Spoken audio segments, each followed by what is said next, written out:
Si ya están preparadas, si ya están preparados, comienzo a presentar el entrevistado del día de hoy.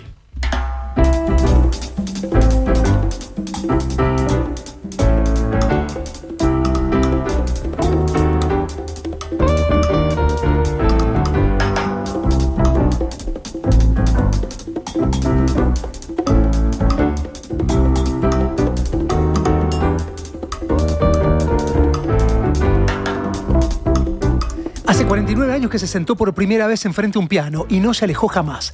De hecho, durante décadas relegó todo lo que se interpuso entre él y el instrumento.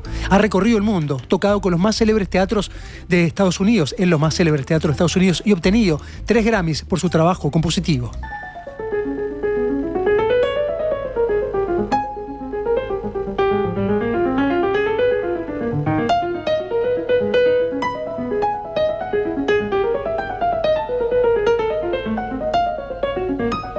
Comenzó su carrera por la música clásica, incursionó en el reggae, viajó a la cuna del jazz para conocer a todos y todos los secretos del género, y a más de 5.000 kilómetros redescubrió el tango.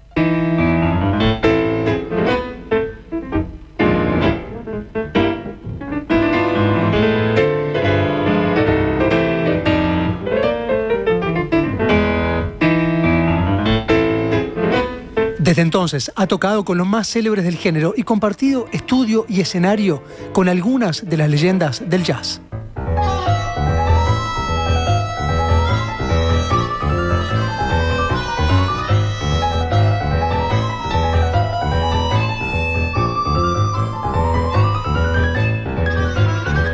Gustavo Casenave es un pasional pianista uruguayo, compositor y arreglador musical nacido en el año 1971, que egresó con una beca de la Escuela Universitaria de Música de Montevideo y se graduó con honores en la Berklee de Boston, en Estados Unidos. Allí vivió 3 años, hasta que en el año 1997 se radicó definitivamente en Nueva York. Tiene más de 30 álbumes de estudio y ha grabado más de una decena de colaboraciones.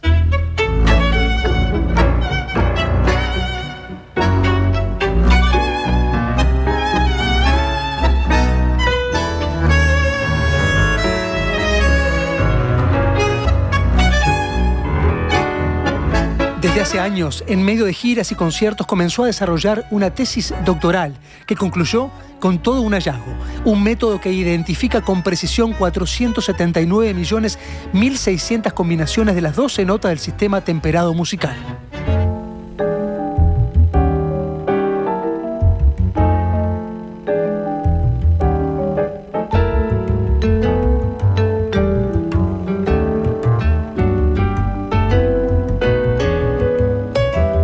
Verlo en vivo es un espectáculo aparte. Recorre con desenfreno y vehemencia el teclado del piano para imprimir emoción y entregarse por completo al instante mágico de la música.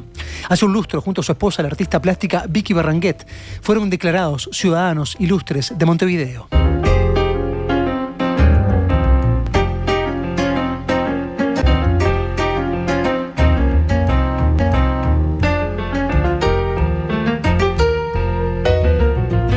Previo a una residencia artística en Suiza, emprende una gira sudamericana que lo llevará a algunos de los más prestigiosos teatros de la región.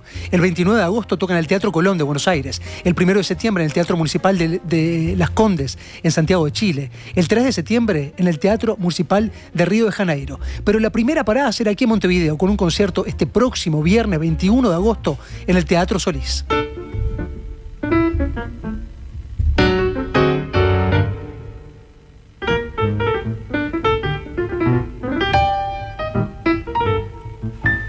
Es un placer para La Música Me Llueve recibir esta noche a Gustavo Casenave.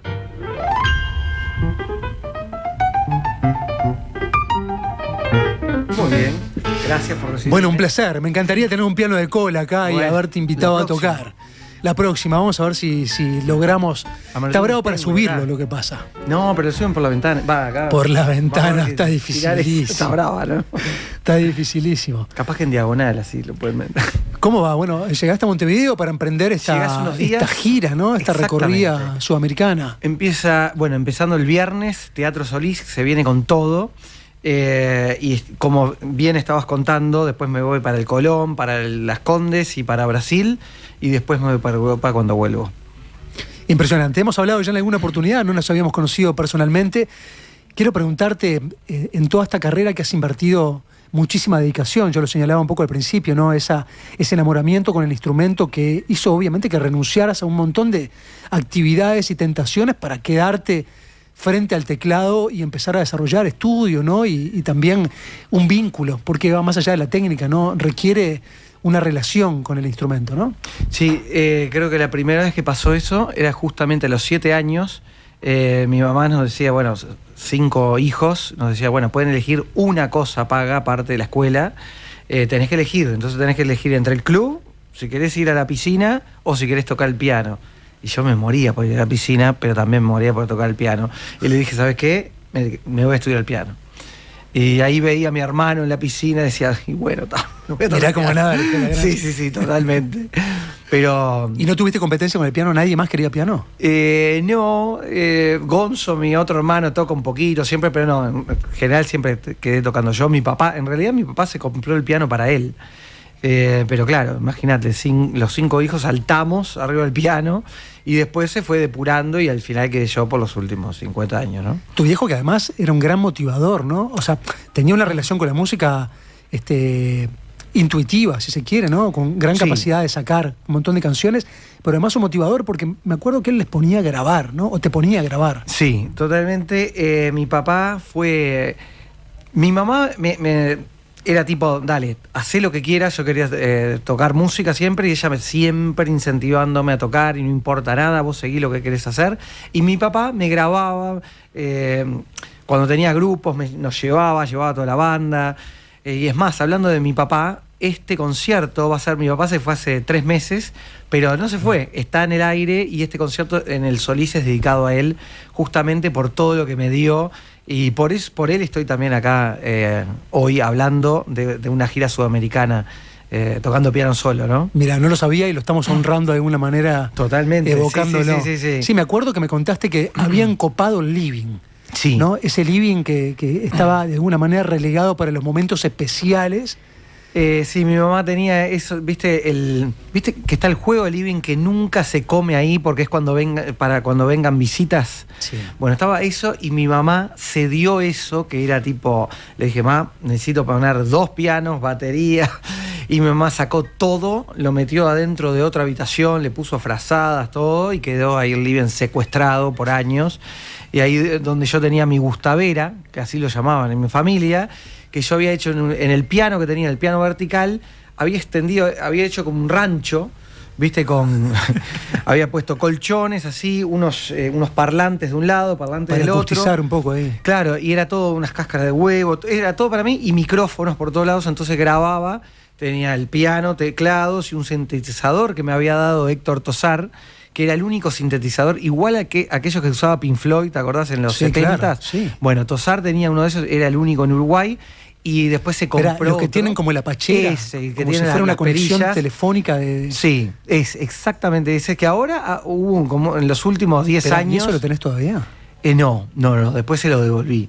Después, aparte, yo me fui y después se lo devolví. Les cuento porque él lo mencionó al pasar, ¿no? Él fue alumno, además de Héctor Tosar, una celebridad compositiva, pianística de nuestro país. Mirá, con Tosar tuve la suerte que la hija de Héctor era Silvia Tosar, muy amiga de mi mamá, porque estudiaban juntas. Entonces, me conocía, yo conocía a Héctor Tosar desde que nací, y mis padres me llevaban a él, y él decía, bueno, hace esto, hace lo otro, estudia con este. Siempre dentro de la música clásica era eso, ¿no? Y después yo le dije, mirá, Héctor, me voy a estudiar a Berklee, me fui a estudiar jazz. Pero después, me acuerdo cuando yo estaba en Berklee, volvía y nos juntamos. Y un día, me acuerdo que él tenía un estudio en Cordón, y fui y le toqué la puerta, y estaba estudiando, y me dice, vení, Gustavo, estoy mirando una cosa. ¿Conocés a este? Y tenía un libro de Monk, de Thelonious Monk. Wow. Y estoy mirando a ver, pensé que había algo que yo estaba haciendo que iba por acá, pero lo miré, no, nada que ver, no es por acá, me dijo lo que yo estoy haciendo. Le digo, sí, lo conozco, le digo, me encanta Monk, pero no era la onda de Tosar. Y él también muy humildemente, porque Tosar era un genio así, pero él también muy humilde y me decía, mira, Gustavo, yo el lenguaje del jazz no lo conozco, no te puedo decir mucho, sí te puedo hablar de armonía y algo, pero el estilo y el lenguaje, viste, no opinaba. Pero estaba interesado en Thelonious Monk. ¿Y cómo definirías el lenguaje del jazz? No, porque obviamente tiene que ver con la improvisación, que es muy distante de tocar cualquier cosa, que es lo que la gente podría presumir, ¿no? Hay que prepararse, hay que estudiar para poder improvisar, ¿no? No se improvisa de cualquier manera. Exactamente. En el jazz también lo que tiene es que da lugar a la improvisación, pero no es la única música que se improvisa. Entonces, a mí me gusta mucho la improvisación y también entré mucho en el estilo del jazz, tocando con muchos jazzistas y muchos años. Igual también después, eso lo hacía hace 20 años, tocaba más tipo straight ahead, que le llaman, pero después es como que fui más a lo mío, tocando más con elementos del jazz y mucha improvisación. Pero a ver, yo uruguayo, viviendo en Nueva York muchos años, yo decía, ok, yo puedo tocar jazz, pero decía, en realidad quiero tocar lo mío, con mis elementos, y yo tengo otras cosas. Digo, entonces, ¿qué voy a estar tocando? Dije, esto no es mi música, pero no es mi música. Entonces yo siempre estoy buscando ese sonido, y se junta, es una fusión realmente entre la música clásica, el jazz y el tango, mayoritariamente. Porque en realidad yo escucho un poquito de todo, pero en realidad esas son los tres pilares más grandes en mi música, ¿no? ¿Cuánto de talento y cuánto de persistencia en el estudio, de la técnica, crees que más o menos es la ecuación en tu carrera? Yo creo que hay persistencia. Persistencia es no sé cuántos, no sé en porcentajes, pero sé que es lo que hay más. Eso es lo que yo creo, porque sí, soy un obsesionado del estudio, y no solamente del estudio, pero también de tratar de llegar siempre al instrumento y de tratar de siempre estar tocando y buscando nuevas oportunidades para tocar. Que bueno, creo que todo músico serio digo en el sentido que quiere vivir de la música, estamos todos buscando lo mismo, poder estar con el instrumento el mayor tiempo posible, y a todos nos pasa que, bueno, está la vida también, está tocar, pero después están todas las otras cosas que, bueno, que son necesarias también, ¿no? Hemos hablado mucho del jazz, has tenido una pata muy fuerte, obviamente la música clásica, o sea, la formación iniciática va por ese lado, ¿no? Que de alguna forma también es la puerta, la llave para entrar a todo lo otro. Yo decía en la presentación, estando allá, tuviste como un reencuentro con el universo del tango, que uno cuando es más joven de alguna manera lo resiste o toma distancia o se desmarca de eso, pero después encontrás que también hay una clave identitaria por ese lado. Pero vos cuando te acostás a dormir empezás en tu cerebro empiezan a caer un montón de sonidos que son ajenos a estos músicos, ¿no? Y que pueden tener que ver con las bases de esto otro.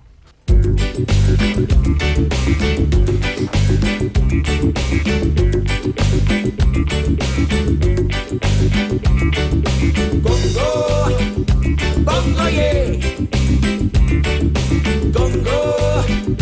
Bongo, yeah, yeah. ¿Qué suena Congo Bongo? Bueno, esa es otra versión de Congo Bongo. Sí, lo sé. Es una segunda versión. Es una versión del Congo. Hizo del Congo de la primera. Total. Porque eso fue cuando yo estaba en Uruguay, que nada, empecé a tocar con el Congo y descubrí otro género más, el reggae, que también está muy marcado en mí. O sea, sos uno de los fundadores del Congo Bongo originario, ¿no? Sí. Lo que después vino en el Congo. Sí, y te digo más, dejé al Congo también por el hecho que quería estudiar otra cosa. También cuando empezamos a tocar con el Congo Bongo, empezamos a tocar por todos lados y teníamos 3 ensayos por semana, y llegó un momento que yo también dije, bueno, pero yo quiero estudiar el piano. Y estábamos tocando en todos lados, ensayos, y al final les tuve que decir, mirá, yo tengo que estudiar, tengo que hacer otra cosa, y después estuve unos años más en Uruguay, y ahí me fui a estudiar a Boston, ¿no? Pero digo, fue una necesidad también de ir a estudiar improvisación, exactamente. Yo quería estudiar jazz en particular, y dije, bueno, quiero ir por otro lado. ¿Y nunca te arrepentiste de haber perdido esa carrera con el Congo? No, porque nunca se pierde nada. No. Mirá, es más, te cuento. Cuando estaba en Berklee, que estaba terminando Berklee, el último año que estuve en Berklee, yo me estaba yendo a Nueva York, me faltaban 2 semanas para ir, porque es como un cliché también, que terminás, todos los músicos que fueron, muchísimos músicos de jazz, fueron a Berklee, y después terminás la Berklee y te vas para Nueva York. Es lo que hicieron todos, era como, bueno, es el camino para hacer. Y una semana antes, yo había dejado en el Berklee Career Center, que dice que es como un departamento para buscar trabajo para los estudiantes. Y yo me había anotado ahí como un cuaderno, pero que van gente de afuera de la Berklee a buscar alumnos de Berklee que necesitan gente para las bandas. La cosa es que me llama el productor de Black Uhuru, que yo no sé si conoces, sí, claro, que es una mega super banda famosa de reggae justamente, y me dicen, mirá, vimos en tu currículum, no sé qué, que vos tocaste reggae y no sé qué, y bueno, y ya terminaste, queremos que vengas de gira con nosotros. Le dije que no. No. Le dije, a ver, ahí a veces me quedo pensando, bueno, capaz que tendría que haberlo hecho y después ver qué pasaba. Pero no dudaste, respondiste así. No dudé para nada, porque estaba reconvencido. Estaba reconvencido. Era otro tipo de música de lo que estaba haciendo en ese momento, pero claro, no es que me costó, no, estaba totalmente decidido. Pero después con los años me quedé pensando, ¿no? Y bueno, y si hubiera ido de giro con ellos. Claro, pues ya habías terminado de estudiar, además. Yo había terminado de estudiar y me iba para Nueva York a tocar jazz, otra experiencia, a ver otras cosas. Y bueno, le dije que no, Black Uhuru, le dije no voy. No tengo idea, ¿existe todavía la banda? No sé, pero hace muchos años era una super mega banda. Me acuerdo, sí, de escucharla hace 20 años, por lo pronto me acuerdo, sí. Que yo los conocía, digo, cuando me llamó, yo no podía, pensé primero que era en broma, viste, que no. Pero era el productor y que me dijeron, mirá, fuimos a la Berklee a buscar, necesitamos un tecladista para que yo le dije, no, mirá. Y aparte también yo estaba mucho con el piano, le dijo, no, mira, yo toco el piano ahora. Eso era otra cosa, yo antes tocaba teclados depende del estilo de música. A ver, si voy a hacer un concierto de piano solo, no voy a estar haciendo un concierto en un teclado. Con el jazz se presta más cuando estás tocando con una batería, es diferente. Bueno, poner que podés tocar un Rhodes, ¿viste? Los pianos eléctricos, esos, que también es una tradición jazzística de tocar eso.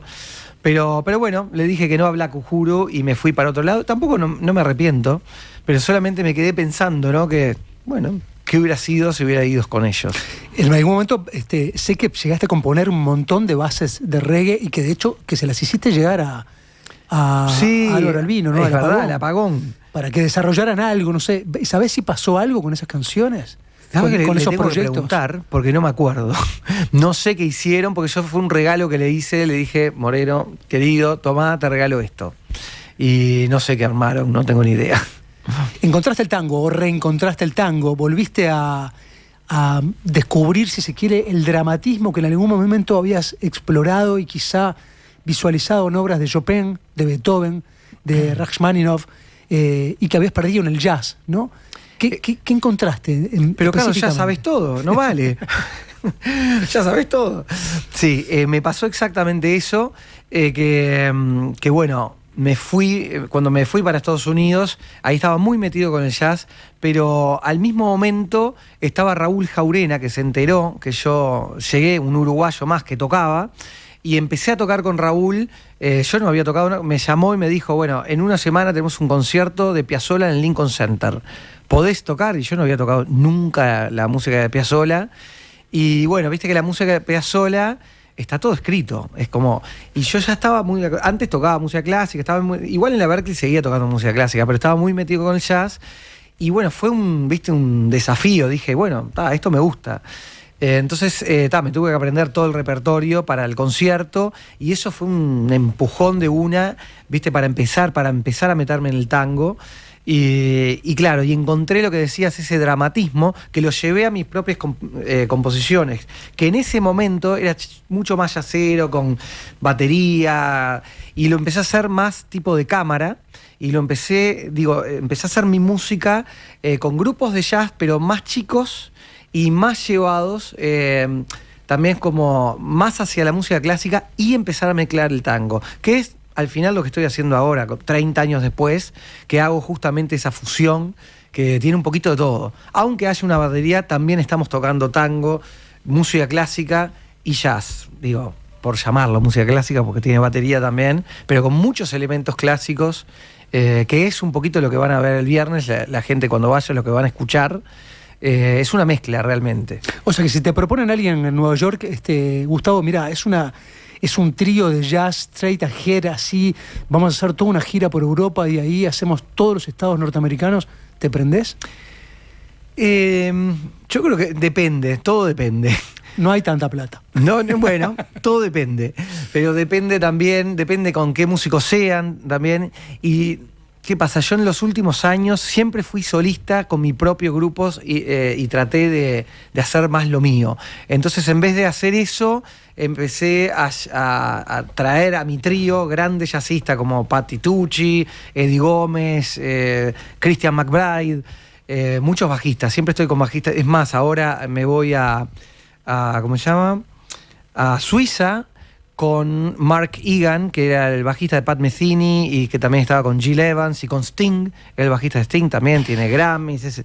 Y el primer tema que pusiste, Sí. eso es de 1999, que es con Manolo Badrena, de que tocaba en Weather Report, con el Sawinul. Y la primera vez que toqué con este Mark Egan, fue en ese proyecto. con Manolo, fue un trío que yo tenía con Manolo Badrena y con Mark Egan hace 30 años también. Y ahora, no sé, me escribió por Facebook, me puso un comentario y le dije, Mark, me salió un toque, tengo una gira en Suiza, ¿venís? Y se recopó y me dijo, dale, vamos. Así que va a ser un reencuentro con Mark Egan también. Qué bueno, está muy bien esto, tiene un swing tremendo. Escuchemos un cachito.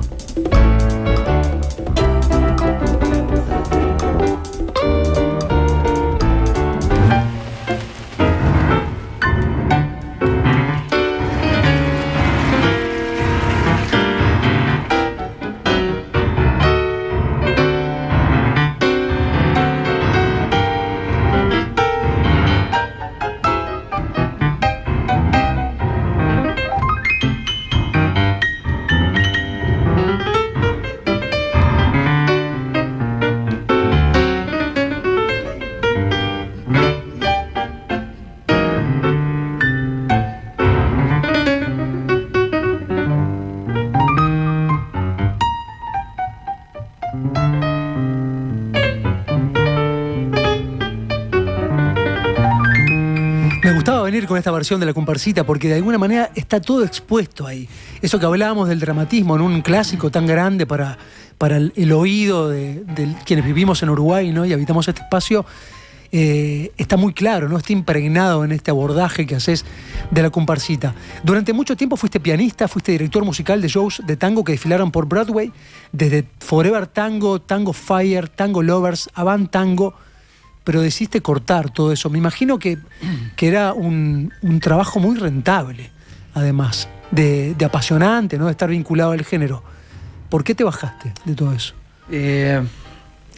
Eran muchas giras por todo el mundo, con Forever Tango, con estos que nombraste, Tango Fire, todo bárbaro, divino, buenos teatros todos, desde Carnegie Hall, los teatros más grandes, con muy buenos managements y todo divino, pero claro, tocando todos los días los mismos temas, tocando el clásicos, mismo arreglo, y al final, que me encanta también tocar tango y todo lo que quieras, pero al final terminó siendo como una cárcel, que dije, más allá también de la dificultad de también estar siempre de gira y de no poder ponerle tiempo a proyectos personales.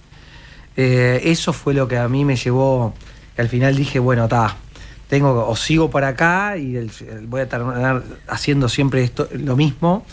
Y estaba toda mi inquietud como compositor y todo, y dije, no, Gustavo, cortala.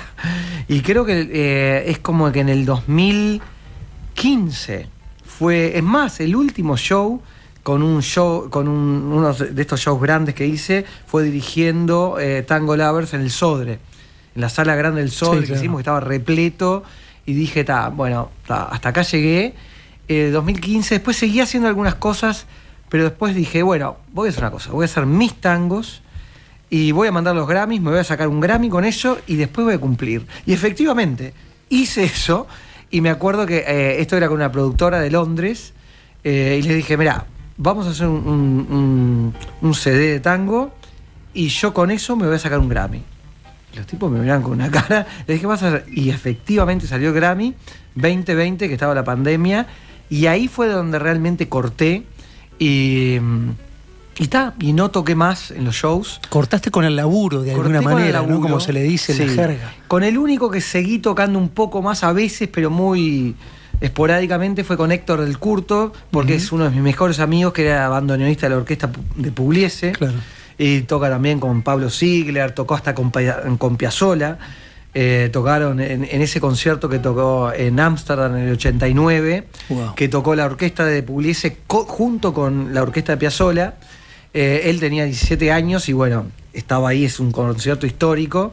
Y bueno, con Héctor, como somos muy amigos, cuando él tiene algo, hicimos algo en Asia hace unos años y con él, bueno, él me llama, che, tenemos esto y bueno, voy, pero es muy esporádico, ¿no? Pero por mi parte dije, bueno, no va más. No sé, no va más, que no quiere decir que no toque tango, porque el tango está como No, te está digo, claro, que no querés ser parte de esa dinámica industrial. de tocar en todos los shows con son 20 monumentales, bailarines además, claro. y que todo bien, que me encanta, pero ya después de un tiempo, aparte, en general son todos los shows todo lo mismo. Claro. En el sentido, no es que sea todo lo mismo, pero es la misma fórmula, ¿no? Tocando los mismos arreglos, los mismos tangos, que es lo que funciona, es el tango for export, ¿viste? Tanto que en general son todos shows argentinos, que son la base está en Buenos Aires, y bueno, salen para afuera. Pero hice muchos años eso, dirigiendo en todos y tocando en todos los shows, y viste cuando decís, bueno, Hiciste bien. Quiero ir cerrando esta charla, Gustavo, con una composición tuya que de alguna manera me da pie también a una pregunta que te quiero hacer, y con eso ya anunciar las características del concierto y despedirte para encontrarte el próximo viernes. Esta canción se llama Mirror y tiene que ver de alguna manera con lo que te quiero preguntar.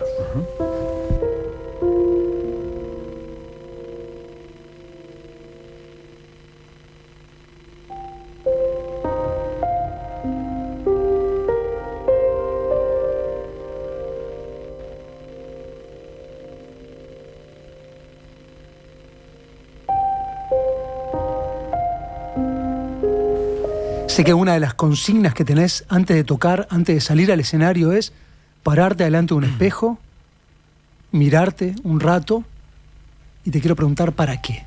Okay. Pero ¿cómo sabes todo, Carlos? Hiciste todos tus CDs. Hago eso desde hace muchísimos años y me sirve antes de salir al escenario. Es conmigo mismo, ¿ok? Y me hago una promesa a mí mismo de tratar, por lo menos, de ser verdadero. Por ejemplo, esto que escuchamos, Mirror, esto es uno de los 3 temas del disco que hice el año pasado, que es absolutamente todo improvisado, ¿ok? Y también hice lo mismo antes de grabar esto. La idea es justamente despojarme de todo ego, principalmente, de no salir a mostrar lo que puedo hacer, ni en la grabación, ni en el escenario, sino salir a conectar con la música, con la parte espiritual, literalmente, hacer comunión con la música y con el momento, y de tratar de ir por ese lado y que no, porque viste, la mente te hace truquitos también, cuando estás tocando, que tratar de no pensar en el sentido de los egos y de no ir a mostrar, sino de realmente ir a buscar la música y más aún si estoy improvisando, porque vos imaginate que este disco dura 1 hora y pico, por ejemplo. Si yo estoy pensando, bueno, acá voy a mostrar, se te acaba la nafta, ¿viste? Si vos no estás realmente conectado con el sonido de lo que va a salir, con la música en sí, no se puede hacer ni un concierto de 1 hora y media.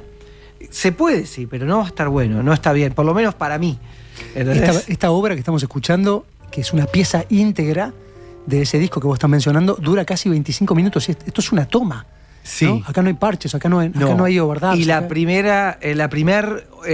son 3 temas, el primero dura 37 minutos. Este es el último del disco. Y claro, por eso mismo, en estos momentos, yo estoy muy contento, me gusta mucho ese disco, porque logré eso que yo buscaba, que es, más allá que a la gente le guste o no, lo que sea, pero yo logré conectarme de esa forma y no tipo, bueno, ahora voy a mostrarlo o voy a tocar un tema, este es rápido, no, porque yo no sé qué voy a tocar.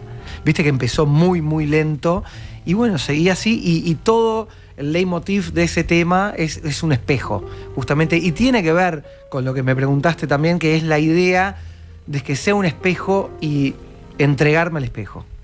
Gustavo Casanava se va a estar presentando este próximo viernes 21 de agosto, va a estar comenzando esta gira que yo les mencionaba, va a ir al Teatro Colón de Buenos Aires, va a ir al Teatro Las Condes de Santiago de Chile, va a ir al Teatro Municipal también de Río de Janeiro y de ahí se va a una residencia a Suiza y seguramente tenga el pasaporte repleto de sellos. Ha sido un placer que nos haya acompañado, Gustavo. Para la próxima tenemos el piano de cola acá, te quiero leer algún mensaje que llegó para despedirte. Carlos, Qué ¿podemos placer. hacer una cosa antes que leas Sí. eso? ¿Podemos darles 2 entradas dobles? ¿Tenés muchos mensajes? Tengo varios mensajes. Al cuarto, no sé quién será, Sí. si quieren ir, o al que quiera ir, podemos darle... Ahora sobre el final 2 entradas. sorteamos entre estos que han llegado cuando vos estabas al aire, si te parece, y le damos 2 entradas Perfecto. al que sorteamos. Mira, uno de los que llegó dice: qué placer, Gustavo, por favor, Carlos, soy de Erisma. Hola, para la música me llueve, acá en el norte llueve. Le sugerimos a Casanave que si no conoce, busque conocer qué hace el pianista Benjamin Topkin. Te aviso que mañana 15:30 una delegación de la Asociación Civil Maestra Elena Quintero será recibida por el Ministro de Educación y Cultura. El motivo es reclamar al gobierno. Creo que esto va por otro lado. Pensé que luego iba a lo leo reclamar con- a mí. Quiero ir, me apunta alguien acá, está dentro de los posibles. Bueno. Dice: hola, la música me llueve, para consultarle al entrevistado qué músicos uruguayos fueron influencia en su formación. Bueno, dijimos Tosar hoy. De alguna manera, me imagino que otro montón. Que Programundo Pico tuve el placer de conocer a Gustavo en su apto en Astoria. Tiene el mejor disco de tango de los últimos 40 años, entre muchas otras obras maestras. Un genio. Un abrazo enorme para ambos. Gracias. De los Brescia, Bonilla, me apuntan por acá. Y bueno, mensajes que siguen llegando. Hasta acá vamos con los mensajes. Hola, los escucho todas las noches con mi bebé. Tremenda entrevista, un tremendo músico. Estoy en La Paloma. No puedo ir, me dice por acá el profe Víctor Escardó. Bueno, te mandamos un gran abrazo, Víctor. Sorteamos entre el resto. Gustavo, ha sido un Buenísimo. placer. Muchas gracias, Carlos. Bueno, vamos arriba. Dale. A llenar ese pasaporte y traer Bien. más gramófonos para este lado. Nos vemos en la próxima. Un placer.